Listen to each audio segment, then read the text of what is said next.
Sa matatanda nga sa inyo'y umaaral ako, akong matandang kasamahan ninyo at isang saksi ng mga hirap ni Kristo na may bahagi naman sa kaluwalhatiang ihahayag.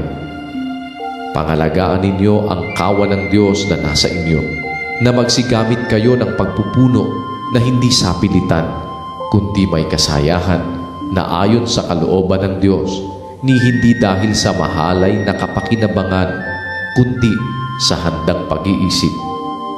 Ni hindi din naman ang gaya ng kayo'y may pagkapanginoon sa pinangangasiwaang ipinagtagubilin sa inyo, kundi kayo'y maging mga uliran ng kawan. At pagkahayag ng Pangulong Pastor ay magsisitanggap kayo ng di nasisirang putong ng kaluwalhatian. Gayon din naman, kayong mga kabataan ay magsisuko sa matatanda. Oo, kayong lahat ay magbigkis ng kapakumbabaan na kayo-kayo'y maglingkuran, sapagkat ang Diyos ay sumasadangsang sa mga palalo, datapwat nagbibigay ng biyaya sa mga mapagpakumbaba.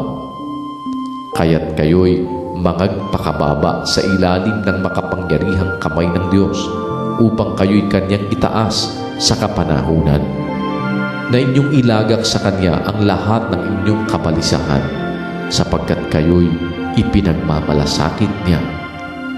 Kayo'y maging mapagpigil, kayo'y maging mapagpuyat. Ang inyong kalaban ng Diablo, na gaya ng liyong umuungal, ay gumagala na humahanap ng masisila niya, na siya'y labanan ninyong matatag sa inyong pananampalataya. Yamang inyong nalalaman na ang mga gayong hirap ay nagaganap sa inyong mga kapatid na nangasa sanlibutan.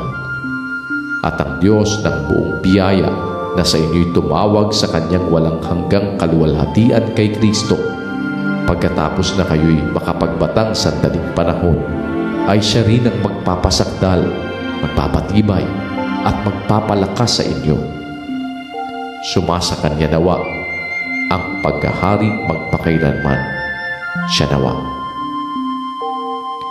Sa pamamagitan ni Silvano, na tapat nating kapatid, ayon sa aking palagay sa kanya, ay sinulatan ko kayo ng maiksi na aking iniaaral at sinasaksihan na ito ang tunay na biyaya ng Diyos. Magsitibay kayo dito. Binabati kayo ng nasa Babilonia na kasamang hinirang at ni Marcos na aking anak. Magbatian kayo ng halik ng pag-ibig. Kapayapaan nawa ang sumainyong lahat na na kay Kristo.